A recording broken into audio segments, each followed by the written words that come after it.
अस्सलाम वालेकुम दोस्तों, कैसे हैं आप लोग? ठीक हैं दोस्तों। इस वीडियो के अंदर हम डिस्कस करेंगे सोर्सेज ऑफ एनवायरमेंटल लॉ। देखें, एनवायरमेंटल लॉ के जो सोर्सेज हैं उनको हमने डिफरेंट कैटेगरीज में डिवाइड किया है। पहली कैटेगरी है इंटरनेशनल सोर्स, यानी इंटरनेशनल लेवल पे दोस्तों जो जो एनवायरमेंटल लॉज मौजूद है ना, कोई एग्रीमेंट है, कोई कन्वेंशन है, कोई ट्रीटी है, उसका सोर्स क्या है। इस हवाले से हमारे पास एक कानून है जिसका नाम है statute of the international court of justice. ठीक है ना।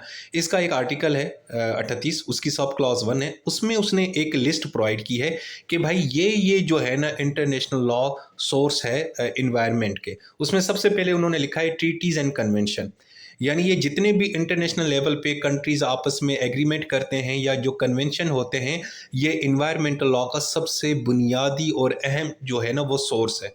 ठीक है। और ये जो कन्वेंशंस होते हैं, ट्रीटीज़ होते हैं, ये आपको पता है बाइंडिंग होते हैं, क्योंकि कंट्रीज़ एग्री करते हैं कि भाई हम इनके ऊपर अमल करेंगे, उन एग्रीमेंट, उन कन्वेंशन में जो भी चीज़ें लिखी हुई हैं। इसका एग्जांपल देखें, पेरिस एग्रीमेंट है, मॉन्ट्रियल प्रोटोकॉल है, कन्वेंशन ऑन बायोलॉजिकल डाइवर्सिटी है, इसके अलावा United Nations framework convention on climate change. इस तरह के जितने भी बेतहाशा जो कन्वेंशन, जो ट्रीटीज़ हैं, वो बाइंडिंग हैं कंट्रीज़ के ऊपर, जो जो इसके ऊपर दस्तखत करते हैं, जो इनको मानते हैं। ठीक है। तो पहला सोर्स हमारा ये हो गया, यानी ट्रीटीज़ एंड कन्वेंशन। उसके बाद है कस्टमरी इंटरनेशनल लॉ।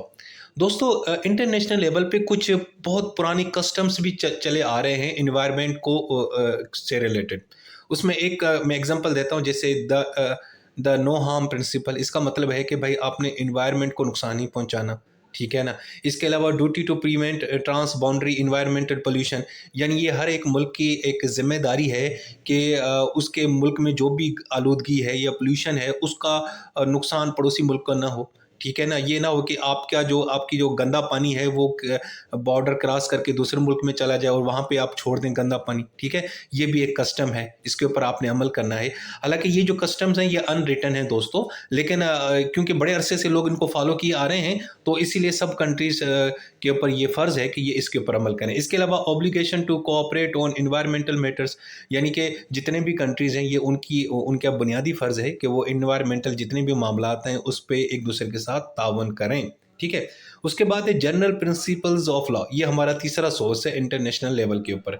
देखें जी, ये जितने भी कंट्रीज़ हैं या इंटरनेशनल जो अदालतें हैं या उनकी लोकल अदालतें हैं, इन्होंने बहुत सारे फैसले दिए हैं। उन फैसलों में उन्होंने कुछ बुनियादी प्रिंसिपल्स वाज़ेह किए हैं कि यार ये बुनियादी असूल हैं, इनको आपने फॉलो करना है, एनवायरनमेंट के जो भी मामलात हों। अब उसमें आपको एग्ज़ाम्पल देता हूँ, जैसे है सस्टेनेबल डेवलपमेंट। इसका मतलब क्या है? इसका मतलब है कि भाई आपने तरक्की करनी है, ज़रूर करें, लेकिन वो पायदार तरक्की हो। उस तरक्की से एनवायरनमेंट को नुकसान ना हो। यानी आपने कोई फैक्ट्री लगानी है, कोई प्रोजेक्ट शुरू कर रहे हैं, कोई सड़क बना रही, कुछ भी आपने करना है, तो उससे एनवायरनमेंट को कोई नुकसान नहीं होना चाहिए। इस तरह की तरक्की होनी चाहिए। इसके अलावा प्रिकॉशनरी प्रिंसिपल, इसका मतलब है कि भाई आपने हमेशा एहतियात से काम करना है। आप जो भी एक्टिविटीज़ कर रहे हैं, उससे माहौल ख़राब नहीं होना चाहिए, आलूदगी नहीं होनी चाहिए, पॉल्यूशन नहीं होनी चाहिए। इसके अलावा पॉल्यूटर पेज़ प्रिंसिपल। इसका मतलब ये होता है कि भाई जो बंदा आलूदगी फैलाएगा, जो कंट्रीज़, जो कंपनी अगर कोई दरिया के पानी को गंदा कर रही है, आलूदा कर रही है, तो ये उसकी रिस्पॉन्सिबिलिटी है कि वो उसको साफ़ करे, और वो उसको कीमत उसकी चुकानी पड़ेगी। ठीक है? तो ये हमारा एक जनरल प्रिंसिपल्स हैं, ये भी हमारे सोर्स हैं एनवायरमेंटल लॉज़ के। उसके बाद है judicial decision and scholar writings, यानी जो अदालतों ने जो फैसले दिए हैं वो भी हमारा एक सोर्स है एनवायरमेंटल लॉज के हवाले से। या जो स्कॉलर्स हैं उन्होंने जो किताबें लिखी हैं, रिसर्च पेपर लिखे हैं, और उसमें उन्होंने कुछ चीज़ें बताई हैं कि भाई इन्वायरमेंट को लेके आप ये काम करें, तो ये भी हमारा सोर्स है। अब इसमें एग्जाम्पल देखें, इंटरनेशनल कोर्ट ऑफ जस्टिस, इसके जो फैसले हैं इन्वायरमेंट से रिलेटेड, ये भी हमारा एक सोर्स है। इसके अलावा इंटरनेशनल ट्राइब्यूनल है for the law of the sea, यानी इसने भी जो फैसले दिए हैं वो भी हमारे लिए क्या है दोस्तों, एक सोर्स है एनवायरमेंटल लॉ का। इसके अलावा ये जो स्कॉलर्स हैं उनके जो ओपिनियन हैं, उन्होंने जो लीगल एक्सपर्ट्स हैं एनवायरनमेंट के, उन्होंने कोई किताब लिखी है और उससे जो है ना इंटरनेशनल एनवायरमेंटल लॉ मुतासर होते हैं। क्योंकि ज़ाहिर बात है, कोई भी कंट्री जब कोई कानून बनाता है तो वो बहुत सारे जो स्कॉलर्स हैं उनकी किताबों को, उनके रिसर्च पेपर्स को पढ़ते हैं, ताकि उनको समझ आए कि यार असल में प्रॉब्लम क्या है। तो जो स्कॉलर्स की जो राइटिंग है, साइंटिस्ट की जो फाइंडिंग्स हैं, रिसर्च पेपर्स हैं, जो वो तजर्बे कर रहे हैं, जो वो ऑब्जर्वेशन कर रहे हैं, ये भी हमारा एक किस्म का सोर्स है एनवायरमेंटल लॉ का। ठीक है जी। अच्छा जी, उसके बाद है डिक्लेरेशंस। देखिए, डिक्लेरेशन भी इंटरनेशनल लेवल पे एक सोर्स है एनवायरनमेंट का। देखिए इन डिक्लेरेशन में क्या होता है कि जो डिफरेंट कंट्रीज़ हैं ना वो स्टेटमेंट जारी करते हैं, वो डिक्लेयर करते हैं, वो ऐलान करते हैं और उसमें वो बताते हैं कि भाई हमारा ये मकसद है, हमारे ये गोल है, यानी वो अपनी नीयत बता रहे होते हैं। यानी मिसाल है, एक कंट्री है पाकिस्तान, वो डिक्लेयर करता है कि जी आज के बाद मैं एनवायरनमेंट के जितने भी इंटरनेशनल लॉज़ हैं उसके ऊपर अमल करूँगा और मैं अपनी आवाम को साफ़ सुथरी हवा दूंगा, साफ़ सुथरा पानी प्रोवाइड करूंगा। अब ये जब आप डिक्लेयर करते हैं इसको बोलते हैं डिक्लेरेशन। अब ये जो इस तरह के जो डिक्लेरेशन दोस्त होते हैं ना ये बाइंडिंग नहीं होते लीगली, ठीक है ना? यानी कंट्रीज़ को आप फोर्स नहीं कर सकते इसके ऊपर अमल करें। लेकिन खुद ये कंट्रीज़ अगर इसके अपने ऊपर ये बाइंडिंग कर दें तो वो फिर उनके लिए ये एक कानून भी बन जाता है और ये वो डिक्लेरेशन ट्रीटी में भी कन्वर्ट हो सकता है। अदरवाइज़ जो डिक्लेरेशन है वो नॉन लीगल बाइंडिंग है। अब इसका एग्जांपल है जैसे स्टॉकहोम डिक्लेरेशन 1972 में स्वीडन के अंदर ये डिक्लेरेशन आया था। इसमें इंटरनेशनल लेवल पे ये रिकग्नाइज किया राइट टू हेल्थी इन्वायरमेंट, यानी जो साफ़ सुथरी इन्वायरमेंट है, सेहतमंद जो इन्वायरमेंट है, ये आप सबका हक है, यानी आप सबको साफ़ सुथरी इन्वायरमेंट मिलना चाहिए।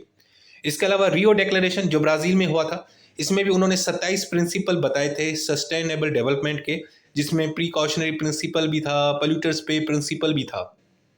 अब ये जो सारे डिक्लेरेशन है ना ये एक्चुअली हम इरादा शो कर रहे होते हैं, हम डिक्लेयर कर रहे होते हैं, एक किस्म का ऐलान कर रहे होते हैं कि भाई ये चीज़ें हम करनी चाहिए, ये हमें करना चाहिए, ये हमारा राइट है, हमें ये काम करना चाहिए, हमें एहतियाती तदाबीर अपनानी चाहिए, हमें जो बंदा जो चीज़ ख़राब कर रहा है माहौल को उसी को कीमत अदा उसकी करनी चाहिए। तो ये जो सारे डिक्लेरेशन इनको हम सॉफ्ट लॉ भी कहते हैं क्योंकि ये लीगली हमारे ऊपर बाइंडिंग नहीं होते। लेकिन ये जो डिक्लेरेशन है ना ये हमें मदद देते हैं रियासतों को अपना बिहेवियर, आप अपनी लोकल जो कानून साजी कर रहे होते हैं या फ्यूचर में आपने कोई एग्रीमेंट करना है ये उसमें आपकी हेल्प कर रहे होते हैं, ठीक है। सो ये जो डिक्लेरेशंस हैं दोस्तों ये भी हमारा एक इंटरनेशनल सोर्स है किसका, इन्वायरमेंट का।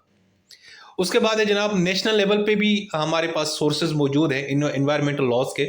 उसमें सबसे पहले है कॉन्स्टिट्यूशनल प्रोविजन, यानी बहुत सारी कंट्रीज ने अपनी कॉन्स्टिट्यूशन के अंदर इन्वायरमेंटल लॉ के हवाले से कुछ प्रोविजंस डाल दी हैं। उन्होंने बताया है कि जी इन्वायरमेंट के हवाले से हमने क्या करना है। अब जैसे एग्जांपल लें पाकिस्तान का, कि पाकिस्तान के अंदर जो हमारा आइन है उसके अंदर आर्टिकल 9A है, उसमें लिखा हुआ है कि जनाब यानी कि clean and healthy environment as a fundamental constitutional right, यानी सब शहरियों को जो भी पाकिस्तान में रहता है उनको एक क्लीन और हेल्थी इन्वायरमेंट ये उनका बुनियादी हक है। और ये हमने एक्चुअली रिसेंटली ऐड किया है 26वीं आईनी तरमीम के अंदर 2024 में। इसके अलावा आर्टिकल 9 है राइट टू लाइफ, उसमें हालांकि इन्वायरमेंट का वैसे जिक्र तो नहीं है लेकिन राइट टू लाइफ को जो अदालतों ने उसकी इंटरप्रिटेशन की उसमें फिर ये भी चीज़ आती है।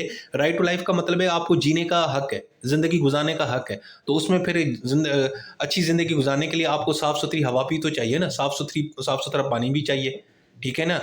तो इसीलिए फिर अदालतों ने कहा कि ये भी आपका एक किस्म का इन्वायरमेंटल यानी कि कॉन्स्टिट्यूशनल राइट बन जाता है आर्टिकल 9, ठीक है जी। तो एक तो ये कुछ कंट्रीज ने अपनी कॉन्स्टिट्यूशन के अंदर लिख दिया है इन्वायरमेंट के हवाले से, जिससे मैंने अभी आपको पाकिस्तान का एग्जांपल दिया।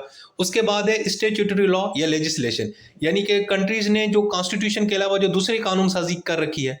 जैसे पाकिस्तान में है, पाकिस्तान के पार्लियामेंट ने बनाया 1997 में पाकिस्तान इन्वायरमेंटल प्रोटेक्शन एक्ट। इसके अलावा पंजाब असेंबली ने कानून बनाया 2012 में, सिंध असेंबली ने 2014 में, केपी ने भी 2014 में और बलूचिस्तान ने भी 2012 में इस तरह के कानून बनाए। और भी बेतहाशा हमने अभी कानून बना रखे हैं इन्वायरमेंट को लेके। तो हमारा ये भी सोर्स है, ठीक है। जो पार्लियामेंट सादा कानून बनाती है कॉन्स्टिट्यूशन को अलग करके उससे उसको यानी कि कॉन्स्टिट्यूशन को के अलावा जो कानून साजी है वो भी हमारे यहाँ पार्लियामेंट करती है। इसके अलावा जुडिशल डिसीजन जो अदालतों ने अपने किसी भी अदालत ने जो अपने मुल्क में जो फैसले दिए होते हैं इन्वायरमेंट के हवाले से वो भी हमारा एक सोर्स है। अब यहाँ पे हम पाकिस्तान का एग्जांपल कोट करते हैं। जैसे पाकिस्तान का एक 1994 में अदालत ने फैसला दिया था शहला ज़िया वर्सेस वाबडा के अंदर। उसमें उन्होंने कहा था कि भाई ये हेल्थी इन्वायरमेंट ये हमारा एक आइनी राइट है, कॉन्स्टिट्यूशनल राइट है। इसके अलावा असगर लगारी वर्सेस फेडरेशन पाकिस्तान 2015 के का जो फैसला है उसमें अदालत ने कहा है कि भाई आप जो है ना क्लाइमेट जो चेंज हो रहा है उसके हवाले से कुछ भाई एक्शन लें ताकि ये जो क्लाइमेट चेंज है, ये जो मौसमियाती तब्दीली है उसका मुकाबला किया जाए, ठीक है। इसके अलावा जनाब ये जो एडमिनिस्ट्रेटिव जो रेगुलेशन या रूल्स हम बनाते हैं ना, मुख्तलिफ गवर्नमेंट के इदारे जो बनाते हैं, गाइडलाइंस बनाते हैं या स्टैंडर्ड्स बनाते हैं कि भाई इन्वायरमेंटल लॉज को ना इम्प्लीमेंट करने के लिए वो कुछ स्टैंडर्ड्स या प्रोटोकॉल्स या रूल्स या रेगुलेशन बनाते हैं। तो ये भी हमारा एक सोर्स है भाईजान। अब इसका एग्जांपल देखें, नेशनल इन्वायरमेंटल क्वालिटी स्टैंडर्ड्स जो पाकिस्तान इन्वायरमेंटल प्रोटेक्शन एजेंसी ने जो बनाए हैं, ये स्टैंडर्ड्स बनाए हैं इन्वायरमेंट की क्वालिटी के लिए, और इन स्टैंडर्ड्स को आपने फॉलो करना होता है। ठीक है जी।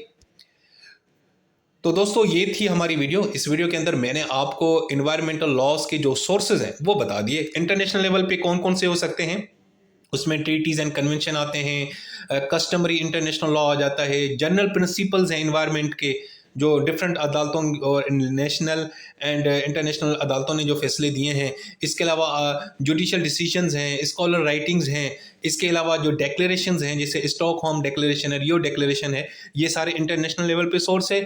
और नेशनल लेवल पे, लोकल लेवल पे किसी के मुल्क का जो आइन है उसके अंदर आपने कुछ प्रोविजन डाल दी हैं, या वहाँ की पार्लियामेंट ने जो और कानून बनाए हैं डिफरेंट किस्म के, जैसे हमने यहाँ पाकिस्तान में बनाए हैं।